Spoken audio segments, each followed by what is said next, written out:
Door డెలివరీకి AP ప్రభుత్వం ఏర్పాటు చేస్తోంది. వచ్చే వారం నుంచి ఇసుకను డోర్ డెలివరీ చేసేందుకు కసరత్తు చేస్తోంది.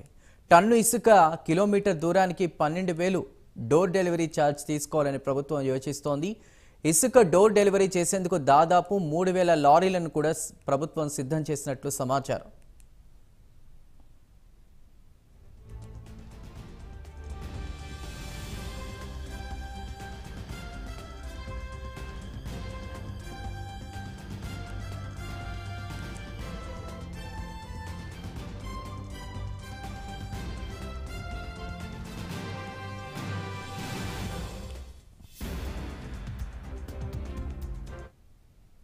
ఇసుక డోర్ డెలివరీకి ఏపీ ప్రభుత్వం ఏర్పాట్లు చేస్తోంది. వచ్చే వారం నుంచి ఇసుకను డోర్ డెలివరీ చేసేందుకు కసరత్తు చేస్తోంది.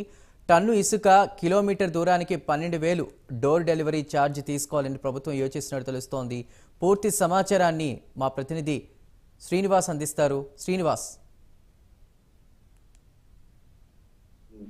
ఇసుక గత ప్రభుత్వంలో హయాంలో కూడా అది సామాన్య వర్గాలకు అందకుండా పోయింది. అది ఇసుక అనేది కూడా పెద్ద ఎత్తున అంటే వేలాది రూపాయలు కూడా ధరలు నిర్ణయించి కూడా అక్రమాలకు పాల్పడ్డారు. అయితే కుటుంబ ప్రభుత్వం ఏర్పడ్డాక ముఖ్యమంత్రి చంద్రబాబు నాయుడు కావచ్చు, డిప్యూటీ సీఎం పవన్ కళ్యాణ్ కావచ్చు, ఇసుకను ప్రజలకు అన్ని వర్గాల ప్రజలకు కూడా అందుబాటు ధరలో తీసుకొచ్చి వాళ్ళ విధానంతో కూడా ముందుకు వచ్చినారు.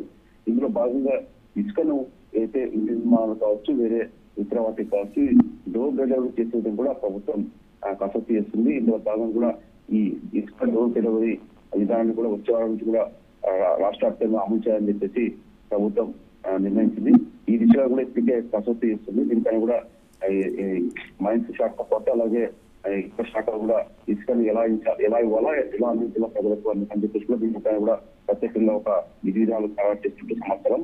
అయితే ఇసుకను డెలివరీ కోసం ప్రత్యేకంగా దాదాపు 3,000 పైగా లారీలు కూడా వాళ్ళు మైనింగ్ శాఖ తమ పరిధిలోకి తీసుకుంది. అంటే దాదాపు ఎవరైనా ఇసుక యజమానులు ఇసుకను తరలించేది కూడా లారీ యజమానులు సంసిద్ధంగా ఉండే వరకు అక్కడ అంతా పేర్లు నమోదు చేసుకోని చెప్పేసి అధికారులు తెలిపారు. దీనిలో భాగంగా దాదాపు 3,000 పైగా లారీలు కూడా ఇసుకను తరలించేందుకు సన్నద్ధం వ్యక్తం చేస్తూ వాళ్ళ వద్ద నమోదు చేసుకుని ఇంకా 3,000 పైగా లారీలు కూడా ఇంకొక లారీ యజమానులు కూడా ముందుకు వచ్చే అవకాశం ఉంది చెప్పేసి కూడా అధికారులు చెప్తారు.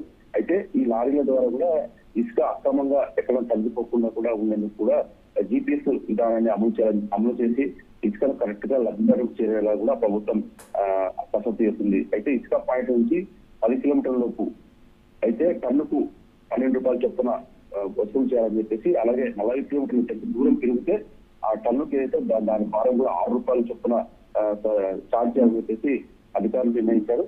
మొత్తం చూసుకున్నట్టు అంటే సరళంగా ఇసుక అనేది సరళంగా ప్రజలకు ఇంటి వద్దకే చేరేలా కూడా ప్రభుత్వం మొత్తం కార్యాచరణ రంగం సిద్ధం చేసింది. అయితే వచ్చే వారం నుంచి ఆన్లైన్ లో ఇసుక బుకింగ్ సదుపాయాన్ని కూడా అందుబాటులోకి తెచ్చేయడం కూడా అధికారులు అట్లా మొత్తం ఏర్పాటు చేస్తున్నారు. దీనికోసం ఏపీ శాండ్ మేనేజ్మెంట్ పోర్టల్ అనే పేరుతో కూడా యాప్ ను గనుల శాఖ సిద్ధం చేసింది. ఇందులో సాంకేతిక సమస్యను పరిష్కరిస్తున్న త్వరలో ఈ పోర్టల్ యాప్ లో పనిచేయడం కూడా సీఎం చంద్రబాబు గురించి ముఖ్యమంత్రి ఆమోదించిన తర్వాత కూడా ఈ యాప్ ను అందుబాటులోకి తెచ్చేయడం కూడా అధికారులు కసరత్తు చేస్తారు. మొత్తం తీసుకున్నప్పుడు కూటమి ప్రభుత్వం ఏర్పడ్డాక ఏదైతే ఎన్నికల్లో హామీ ఇచ్చారో దాని ప్రకారం కూడా ఇసుకను సామాన్య ప్రజలందరూ కూడా అందుబాటులోకి తెచ్చేయడం కూడా కసరత్తు జరుగుతుంది. త్వరలో ప్రజలందరూ కూడా ఇంటి నిర్మాణాలు కూడా ఇసుక ఇంటి వద్దకే వచ్చేలా కూడా కార్యాచరణ సిద్ధమవుతుంది. చెల్లి రైట్ శ్రీనివాస్, థ్యాంక్ యూ.